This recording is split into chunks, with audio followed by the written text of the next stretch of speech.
Start करते हैं हम लोग लिनक्स का अगला टॉपिक। और आज का हमारा टॉपिक है स्टोरेज मैनेजमेंट। तो काफ़ी इम्पोर्टेंट टॉपिक है। और स्टोरेज मैनेजमेंट टॉपिक से एग्ज़ाम में भी बहुत सारे क्वेश्चंस आते हैं। अगर आप रेड हैट का आरईसी ऐसे एग्ज़ाम देने जाते हैं तो 4 से 5 क्वेश्चंस आपको पूछे जाते हैं स्टोरेज मैनेजमेंट से। और अगर इंडस्ट्री के हिसाब से बात करें तो आप समझो डेली बेसिस पे स्टोरेज मैनेजमेंट में तो काम करना ही करना पड़ता है, ठीक है। जैसे मान लो अगर आपके पास फिजिकल मशीन है और उसमें कोई नई हार्ड ड्राइव लगाएगी तो उस हार्ड ड्राइव में पार्टीशनिंग करना पड़ेगा आपको, राइट। अगर आप एडब्ल्यूएस में कोई इंस्टेंस क्रिएट करते हो और हार्ड ड्राइव आपने लगाया या हार्ड ड्राइव की साइज को इंक्रीज करना है डिक्रीज करना है तो नीड पड़ती रहती है। तो इम्पोर्टेंट टॉपिक है और बड़ा टॉपिक है, इसके ऊपर कम से कम 10 से 15 लेक्चर्स बनेंगे, ध्यान रखना। तो स्टार्ट करते हैं। यहाँ पर हम लोग टॉपिक का नाम और यहाँ पे मैं लिख देता हूँ लिनक्स स्टोरेज मैनेजमेंट, ठीक है। तो ध्यान से देखना स्टोरेज मैनेजमेंट में। अब होता क्या है स्टोरेज मैनेजमेंट में, देखो फॉर एग्जांपल ये एक लिनक्स सर्वर है, ठीक है। ये एक लिनक्स सर्वर है और इसके ऊपर एक हार्ड ड्राइव लगी हुई है 500 GB की। इसके ऊपर ऑपरेटिंग सिस्टम इंस्टॉल है, ठीक है। अब ऐसा भी समझ लो कि ये लिनक्स सर्वर या तो फिजिकल होगा या फिर क्लाउड पे हो, जो भी समझना समझ लो। आपको इंडस्ट्री में टास्क क्या मिलेगा, देखो आपको इंडस्ट्री में टास्क ऐसा मिल सकता है कि इसके ऊपर एक नई हार्ड ड्राइव लगाई गई, इसके ऊपर एक नई हार्ड ड्राइव लगाई गई और कहा गया कि अब इस हार्ड ड्राइव को फॉर्मेट करना है। क्योंकि आप लोगों को पता है कि किसी भी हार्ड ड्राइव में डेटा स्टोर करने से पहले आपको उसको फॉर्मेट करना पड़ता है। बिना फॉर्मेट करे आप उस पर डेटा स्टोर नहीं कर पाते। जैसे कि आप अगर मार्केट से पेन ड्राइव बाय करते हो तो उस पेन ड्राइव को भी आप फॉर्मेट करते हो तभी आप उसके ऊपर डेटा स्टोर कर पाते हो, बिना फॉर्मेट के नहीं कर पाते। अब फॉर्मेट में होता क्या है बैकएंड में, ये भी बता देता हूँ। होता है क्या है कि ये जो हार्ड ड्राइव है, मान लो ये हार्ड ड्राइव है 500 GB की, आपने मार्केट से बाय किया है, ठीक है। तो ये एक पूरी की पूरी रॉ है, पूरी की पूरी। अब इस पे जो डेटा हम लोग स्टोर करते हैं तो डेटा स्टोर करने का भी स्ट्रक्चर हमें बनाना पड़ता है, रॉ एंड कॉलम, कि डेटा किस फॉर्मेट में स्टोर होगा। तो जब हम हार्ड ड्राइव को फॉर्मेट करते हैं या पेन ड्राइव को फॉर्मेट करते हैं तो हार्ड ड्राइव के अंदर रॉ एंड कॉलम बन जाता है, ठीक है। हार्ड ड्राइव के अंदर ऐसे रॉ एंड कॉलम बन जाता है, ऐसे। और इन्हीं रॉ एंड कॉलम के अंदर, इन्हीं रॉ एंड कॉलम के अंदर, इन्हीं ब्लॉक के अंदर डेटा स्टोर होता है। तो डेटा स्टोर होने का एक स्ट्रक्चर मिल जाता है फॉर्मेट करने में। तो जब हम लोग फॉर्मेट करते हैं, राइट, तो फॉर्मेट करने की भी बहुत सारे टाइप होते हैं जैसे कि आप कौन सा स्ट्रक्चर यूज करना चाहते हो, काइंड ऑफ थिंग। तो आपने देखा है कि किसी भी हार्ड ड्राइव को फॉर्मेट करने के बहुत सारे टाइप होते हैं, जैसे कि NTFS आपने सुना है, राइट। फैट आपने सुना होगा, FAT32, ठीक है। और ये तीनों विंडोज सपोर्टेड हैं। अगर लिनक्स की बात करें तो लिनक्स में भी बहुत सारे फाइल सिस्टम्स हैं, लाइक ext2 है, ext3 है, ext4 है, राइट, XFS है, ग्लस्टर एफएस है, बहुत सारे हैं, SAFFS है, बहुत सारे फाइल सिस्टम्स होते हैं। ये फाइल सिस्टम में क्या डिफरेंशिएट है ये आगे देखेंगे, राइट। अपने अपने फीचर्स होते हैं कि अगर आपने ये फॉर्मेट यूज किया तो ये फैसिलिटी मिलेगी, ये फॉर्मेट यूज किया तो ये फैसिलिटी मिलेगी, काइंड ऑफ थिंग। तो अगर आप इंडस्ट्री में काम करते हो लिनक्स के ऊपर और स्टोरेज मैनेजमेंट में अगर आपको टास्क मिले तो ऐसा ही कुछ टास्क आपको मिलेगा कि ये हार्ड ड्राइव लगाई और इस हार्ड ड्राइव पे डेटा स्टोर करना है। तो डेटा स्टोर करने से पहले से फॉर्मेट करना होगा। तो फॉर्मेट कैसे करते हैं ये सारी चीजें डिस्कस करते हैं। दूसरा पॉइंट ये होता है कि अब जैसे मान लो आपने 500 GB की हार्ड ड्राइव खरीदी, ठीक है। तो आपने 500 GB में मान लो फॉर्मेट किया और आपने फॉर्मेट करते टाइम फाइल सिस्टम आपने XFS यूज कर लिया। तो पूरे के पूरे 500 GB का जो स्टोरेज था उस पर पूरा का पूरा XFS के अकॉर्डिंग फाइल सिस्टम असाइन है, मतलब XFS जो फैसिलिटी देता है उस हिसाब से रॉ एंड कॉलम बना हुआ है। बट कई बार देखो इंडस्ट्री में ऐसा होता है कि हम एक सर्वर के ऊपर नंबर ऑफ एप्लीकेशंस रन कर रहे हैं, ठीक है। और एप्लीकेशन से आने वाला डेटा जिस भी हार्ड ड्राइव में हम लोग स्टोर करते हैं तो एक एप्लीकेशन सपोर्ट करता है दूसरे स्ट्रक्चर्स को, एक एप्लीकेशन सपोर्ट करता है दूसरे स्ट्रक्चर्स को, एक एप्लीकेशन सपोर्ट करता है दूसरे स्ट्रक्चर्स को। समझाता हूँ डिटेल में। मान लो आपके पास तीन एप्लीकेशन चल रही है, ऐप वन, ऐप टू, ठीक है, और एक एप्लीकेशन आपके पास चल रही है ऐप थ्री। क्लियर? अब ऐसा होता है कि एप्लीकेशन वन जो डेटा जनरेट करता है, वो कहता है कि मेरा डेटा जिस स्टोरेज में जाएगा वो ext2, उसके ऊपर फाइल सिस्टम होना चाहिए। एप्लीकेशन टू कहता है कि मेरा डेटा जिसके ऊपर जाएगा वो ext3 फाइल सिस्टम होना चाहिए उस हार्ड ड्राइव के ऊपर। और एप्लीकेशन थ्री कहता है कि मेरा डेटा जिसकी हार्ड ड्राइव पे जाएगा उसका फाइल सिस्टम XFS होना चाहिए। ऐसा डिमांड आ गया। तो इस डिमांड को कैसे आप पूरी करोगे? इस डिमांड को आप पूरा ऐसा कर सकते हो कि आप तीन तीन हार्ड ड्राइव लगा लो। क्या करो? आप तीन हार्ड ड्राइव लगा लो, hard drive one, hard drive two, और ऐसे तीन हार्ड ड्राइव आप लगा लो। ठीक है? अब आप तीन हार्ड ड्राइव लगाओ, तीनों हार्ड ड्राइव को अलग अलग तरीके से फॉर्मेट कर लो। हार्ड ड्राइव वन को ext2 में फॉर्मेट कर लो और उसको एप्लीकेशन वन के साथ अटैच करा दो कि एप्लीकेशन वन का डेटा इस पे जाएगा। हार्ड ड्राइव टू को ext3 में फॉर्मेट कर लो और उसको एप्लीकेशन टू के साथ अटैच कर दो, एप्लीकेशन टू का डेटा इसके अंदर जाएगा। राइट? हार्ड ड्राइव थ्री को XFS में फॉर्मेट कर दो और उसको एप्लीकेशन थ्री के साथ अटैच कर दो, एप्लीकेशन थ्री का डेटा उसके ऊपर जाएगा। बहुत बढ़िया सिस्टमैटिक चलेगा। लेकिन ऐसा तब हो सकता है जब आपका physical machine number of hard drive को सपोर्ट करने की कैपेबिलिटी में हो।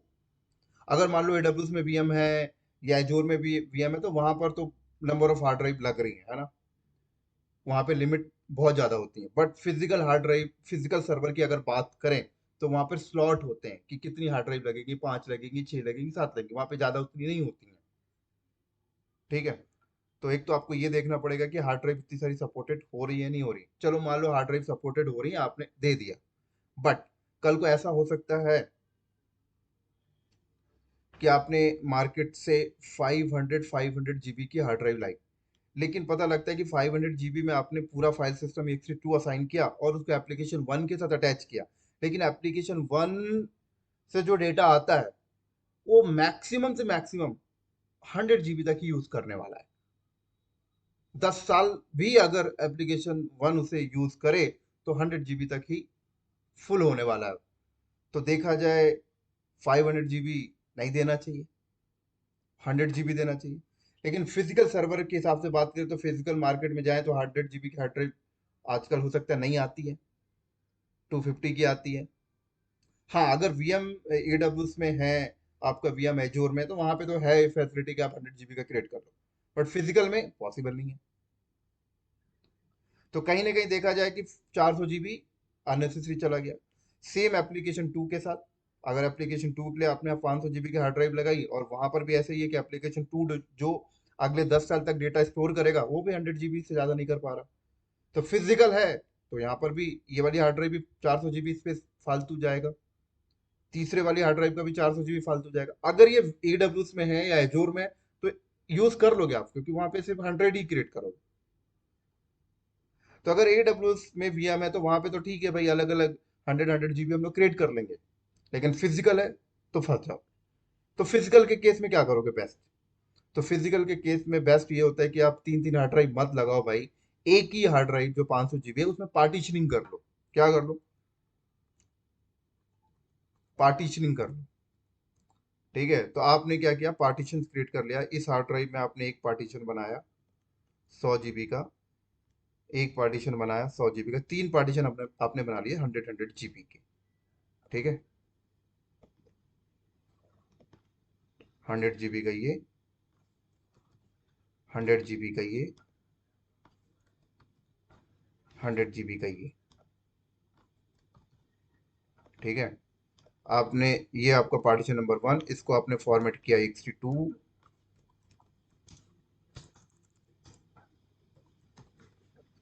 और ext2 के साथ फॉर्मेट किया तो उसमें स्ट्रक्चर असाइन हो गया और आपने अटैच कर दिया एप्लीकेशन वन के साथ। ठीक है? ऐसे ये पार्टीशन नंबर टू,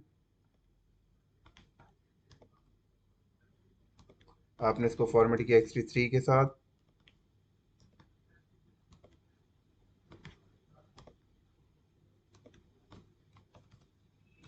और आपने एप्लीकेशन 2 को अटैच कर दिया। ये आपका रहा ext xfs,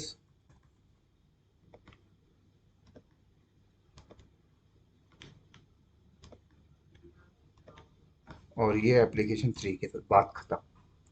देखो काम हो गया आपका। तो ये पार्टीशनिंग कैसे क्रिएट करते हैं, ये सब स्टोरेज मैनेजमेंट का हिस्सा है। क्लियर। अब देखो थोड़ा सा और आगे चलें। तो पार्टीशन का फंडा आप यूज कर रहे थे, पार्टीशन का फंडा यूज करने से आगे क्या क्या प्रॉब्लम्स देखने को मिलती देखो। अब मान लो आपने 100 GB का स्पेस क्रिएट करके दे दिया, पार्टीशन क्रिएट करके एप्लीकेशन 1 को दे दिया। कल को एप्लीकेशन 1 को ऐसी नीड पड़ती कि 100 GB से ज्यादा स्पेस चाहिए, तो अब आप इस पार्टीशन को कैसे एक्सटेंड करोगे, बढ़ाओगे कैसे साइज को।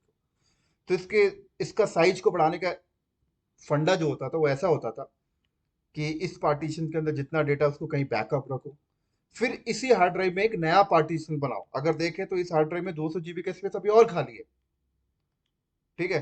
तो फिर एक नया पार्टीशन बनाओ, इसका पहले डेटा बैकअप रखो, फिर इसको एक नया पार्टीशन बनाओ, इस पार्टीशन को डिलीट करो, फिर एक नया पार्टीशन बनाओ 150 GB का, फिर उसमें फाइल सिस्टम दोबारा असाइन करो, फिर उसको एप्लीकेशन 1 के साथ अटैच करो, और जो डेटा बैकअप रखा तो वापस से रिस्टोर करो। ये फंडा हुआ करता था, ठीक है, बहुत डिफिकल्ट था। तो इस फंडे को, इस डिफिकल्ट प्रॉब्लम को सॉल्व करने के लिए मार्केट में एलवीएम का कॉन्सेप्ट लॉन्च हुआ, लॉजिकल वॉल्यूम मैनेजर। कहा जा गया कि आप जो पार्टीशनिंग क्रिएट करते हो वो फिजिकल पार्टीशन मत क्रिएट करो, एक वर्चुअली पार्टीशन क्रिएट करो, वर्चुअल फंडा यूज करो पार्टीशन को क्रिएट करने। तो वर्चुअल फंडा जब यूज करना स्टार्ट किया तो एग्जिस्टिंग पार्टीशंस को के साइज को एक्सटेंड करने के लिए आप रन टाइम उसे एक्सटेंड कर सकते थे। ऐसा नहीं होता था कि पुराने पार्टीशन का बैकअप रखो फिर इसे डिलीट करो फिर नया पार्टीशन बनाओ, ऐसा नहीं। एलवीएम के कॉन्सेप्ट के आने के बाद क्या होता है कि एग्जिस्टिंग पार्टीशन जो है वो आपका रन टाइम में एक्सटेंड हो जाएगा, और कल को अगर घटाना है उसका साइज तो रन टाइम में रिड्यूस भी हो जाएगा। तो फिर वही है कि जब तक एलवीएम नहीं था तो लोग ऐसे ही यूज करते थे, लेकिन जब एलवीएम आया तो लोग एलवीएम के कॉन्सेप्ट से पार्टीशनिंग क्रिएट करना स्टार्ट किए। तो अब आपको भी पता होना चाहिए, अगर आप लिनक्स एडमिनिस्ट्रेटर हो, स्टोरेज मैनेजमेंट में काम करोगे, तो डेफिनेटली आपको पता होना चाहिए कि एलवीएम कॉन्सेप्ट से कैसे पार्टीशनिंग क्रिएट करते हैं, राइट। तो देखो एलवीएम के कॉन्सेप्ट से अगर पार्टीशन क्रिएट करें तो क्या फंडा होता है। तो एलवीएम के कॉन्सेप्ट से जब पार्टीशनिंग क्रिएट करना होता है तो कहा जाता है कि आप डायरेक्ट हार्ड ड्राइव में से पार्टीशन को मत काटो, क्योंकि डायरेक्ट हार्ड ड्राइव से अगर पार्टीशनिंग काटा तो एक काइंड ऑफ एक फिजिकल पार्टीशन है, और एलवीएम एक वर्चुअल कॉन्सेप्ट है। तो मान लो अगर हमारी ये वाली हार्ड ड्राइव 500 जीबी की है, और हम अगर अपने एप्लीकेशन 1 को या एप्लीकेशन 2 को या एप्लीकेशन 3 को पार्टीशंस देना चाहते हैं क्रिएट करके, तो कैसे करते हैं। फिजिकल हार्ड ड्राइव जो है उस पर डायरेक्ट पार्टीशनिंग मत बनाओ, फिजिकल हार्ड ड्राइव को पहले वर्चुअली कन्वर्ट करो। तो फिजिकल हार्ड ड्राइव को वर्चुअली कन्वर्ट करने के लिए हम इसको पीवी में कन्वर्ट करते हैं, इसका पीवी क्रिएट करते हैं। PV stand for physical volume. अभी आगे प्रैक्टिकल करेंगे सब क्लियर होगा। तो ये आपका पीवी बनेगा, राइट, पीवी बनेगा। तो आपका ये पीवी बन गया 500 जीबी का, और उसके बाद पीवी बनने के बाद इस पीवी को एक ग्रुप में ऐड कर दो, एक कंटेनर काइंड ऑफ ग्रुप में ऐड कर दो। तो एक कंटेनर बनाओ, उस कंटेनर को कहा जाता है वीजी, वॉल्यूम ग्रुप, क्योंकि इस कंटेनर के अंदर बहुत सारे पीवी ऐड हो जाते हैं। तो ये हो गया आपका VG stand for volume group. तो इस वॉल्यूम ग्रुप का साइज हो गया 500 जीबी का। फिर उसके बाद कहा जाता है कि अब इस वॉल्यूम ग्रुप के अंदर से लॉजिकल वॉल्यूम क्रिएट करो। तो इस वॉल्यूम ग्रुप के अंदर से मैं एक लॉजिकल वॉल्यूम क्रिएट करूंगा जिसको कहा जाता है एलवी, एलवी लॉजिकल वॉल्यूम। अब ये लॉजिकल वॉल्यूम मान लो मैंने 100 GB का क्रिएट किया। अब इसके ऊपर मैं क्या करूंगा, फाइल सिस्टम असाइन करूंगा जिस हिसाब से मुझे नीड है। तो मैंने इसके ऊपर फाइल सिस्टम असाइन किया ext2, राइट। और अब मैंने क्या किया, ये मैंने एप्लीकेशन 1 को दे दिया, ये मैंने एप्लीकेशन 1 को दे दिया। अब कल को एप्लीकेशन 1 को 100 GB से ज्यादा की नीड है, तो मैं इस एलवी को, एलवी जो लॉजिकल वॉल्यूम मैंने क्रिएट किया है, इसका रन टाइम में साइज इसका एक्सटेंड कर दूंगा। एलवी एक्सटेंड जो भी कमांड होती है आगे देखेंगे, रन टाइम मैंने एक्सटेंड कर दिया, बढ़ गया। कल को इसका साइज कम करना है, मैंने रन टाइम में रिड्यूस कर दिया, साइज कम हो गया रन टाइम में। ऐसा नहीं है कि एलवी, इस एलवी को डिलीट करो, ऐसा नहीं करना पड़ेगा कि इस एलवी का जो डेटा उसको बैकअप रखो, देन उसको डिलीट करो, नया एलवी क्रिएट करो ज्यादा साइज का, फिर डेटा रिस्टोर करो, फिर एप्लीकेशन वन को अटैच करो, ऐसा कुछ नहीं करना। अगर आप हार्ड ड्राइव के अंदर डायरेक्टली फिजिकल पार्टीशन क्रिएट करते हैं तो वहां करना होता था। तो पहले के, जब एलवीएम का कॉन्सेप्ट नहीं था तो लोग ऐसे परेशान होते थे, लेकिन एलवीएम के कॉन्सेप्ट के आने के बाद आपकी प्रॉब्लम सॉल्व है, आप रन टाइम में कर सकते हो। समझ आ रही मेरी बात? लेकिन एलवी का कॉन्सेप्ट लॉन्च किस तरीके से करते हैं ये नॉलेज आपको होना चाहिए, और यही नॉलेज मैं आप लोगों को देने वाला हूं इस लिनक्स स्टोरेज मैनेजमेंट के पूरे टॉपिक पे। मैंने आपसे बोला कि 10 से 15 वीडियोस क्रिएट करूंगा लिनक्स स्टोरेज मैनेजमेंट के ऊपर, बहुत बड़ा टॉपिक है ये, राइट। और कॉन्सेप्ट देखो यहाँ पर, अब मान लो अगर मैं यहाँ पर देखूं तो इसी तरीके से मैं यहाँ पर एक एलवी अलग से क्रिएट कर लूं, क्योंकि मेरे वॉल्यूम ग्रुप में देखा जाए तो अभी 400 जीबी का स्पेस खाली है, क्योंकि 100 जीबी मैंने एप्लीकेशन वन के लिए क्रिएट कर दिया, लेकिन अभी भी 400 जीबी खाली है। तो मैं यहाँ पर एलवी, एक और नया एलवी क्रिएट कर लूंगा 100 जीबी का, राइट। और एलवी का नाम भी आप अलग अलग दे सकते हो, इस एलवी का नाम मैंने दे दिया एप्लीकेशन वन, इस एलवी का नाम मैंने दे दिया एप्लीकेशन टू, अलग अलग दे सकते हो। उसके बाद मैंने इसको भी फॉर्मेट किया XP3 में, और मैंने इसको दे दिया एप्लीकेशन 2 को।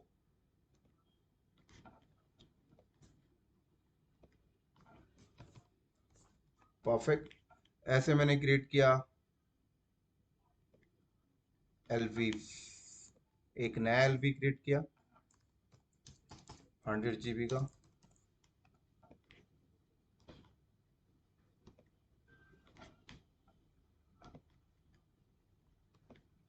XFS,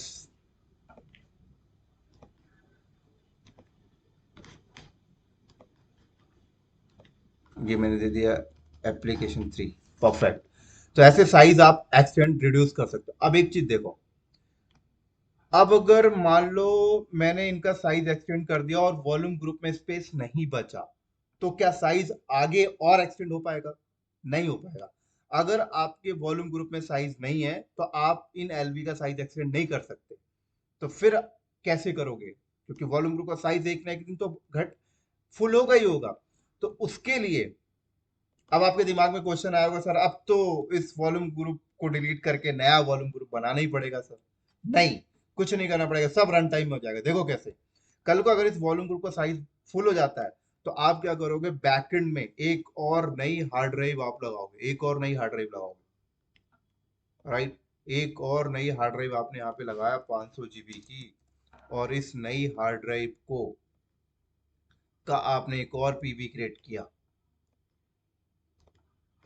एक और आपने इसका पीवी क्रिएट किया, और इस पीवी को लाके फिर आपने इस वॉल्यूम ग्रुप में ऐड कर दिया, तो इस वॉल्यूम ग्रुप का साइज अब 1000 जीबी हो गया, बढ़ गया।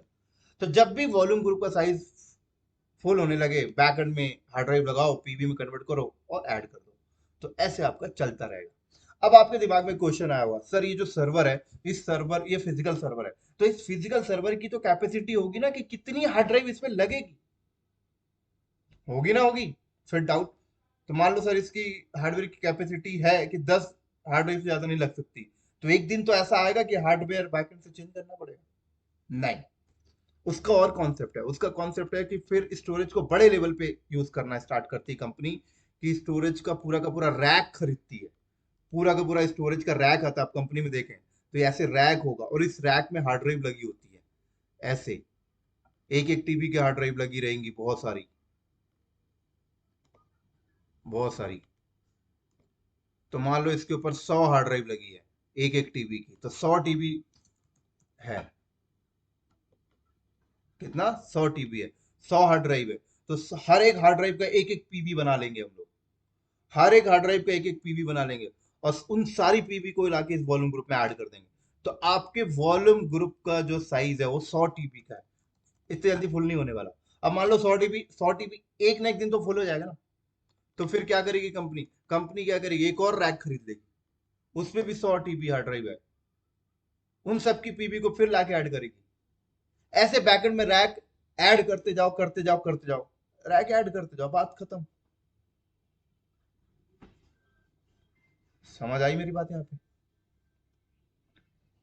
ऐसे चलता रहेगा। तो इसका प्रैक्टिकल्स जैसे जैसे करेंगे तो आपको ऑटोमेटिकली समझ लगता जाएगा। परफेक्ट। ठीक है। इसके आगे और भी बहुत सारे कॉन्सेप्ट हैं, राइट? जैसे वीडियो का कॉन्सेप्ट है जो आगे देखेंगे हम लोग, video stand for virtual data optimiser. ये एक नया टॉपिक एड ऑन हुआ है लिनक्स में, रेडिट के कैरिकुलम में, ये भी डिस्कस करेंगे हम लोग आगे। तो स्टोरेज मैनेजमेंट बहुत बड़ा टॉपिक है, राइट? पहले तो मैं आप लोगों को दिखाऊंगा कि लिनक्स हार्ड ड्राइव को कैसे फॉर्मेट करते हैं, फिर हार्ड ड्राइव में कैसे पार्टीशनिंग करते हैं, फिर एलवीएम का कॉन्सेप्ट का प्रैक्टिकल देखेंगे, अभी तो ये ओवरव्यू है। फिर वीडियो का कॉन्सेप्ट देखेंगे, फिर स्वैप का कॉन्सेप्ट देखेंगे। तो अच्छा बड़ा टॉपिक है, 10 से 15 लेक्चर्स इसके ऊपर जाएंगे। ठीक है। तो ये एक छोटा सा आइडिया था कि स्टोरेज मैनेजमेंट में क्या क्या हम लोग डिस्कस करने वाले हैं। क्लियर? तो इसकी नीड आपको पड़ेगी ही पड़ेगी, है ना? हालांकि आजकल आप जब इंडस्ट्री में आप काम करने जाते हो तो फिजिकल मशीन तो आपको नहीं मिलेगा, लेकिन आपको स्टोरेज मैनेजमेंट में जो काम करना पड़ेगा वो मैं आपको बता देता हूँ। जैसे आप एडब्ल्यूएस में काम कर रहे हो, एडब्ल्यूएस में आपने कोई इंस्टेंस क्रिएट किया, अब पता लगता है कि उस इंस्टेंस में हमें एक सेकेंडरी हार्ड ड्राइव लगानी है। तो बैकएंड में आप एडब्ल्यूएस पे स्टोरेज क्रिएट करके जब भी मशीन EC2 इंस्टेंस पे अटैच करोगे, तो अंदर फॉर्मेटिंग का काम आपको करना पड़ेगा, पार्टीशनिंग का काम आपको करना पड़ेगा, माउंटिंग का काम आपको करना ही करना पड़ेगा। ठीक है। सॉफ्टवेयर रैड बनाना पड़ेगा, अभी रैड का कॉन्सेप्ट भी हम लोग देखेंगे यहाँ पर लिनक्स में, तो इसलिए मैंने बोला 10 से 15 लेक्चर्स जाएंगे। ठीक है। तो मिलते हैं फिर अगले वीडियो से प्रैक्टिकल के साथ, बेसिक प्रैक्टिकल फिर एडवांस के साइड बढ़ेंगे। तो तब तक के लिए दोस्तों, बाय बाय।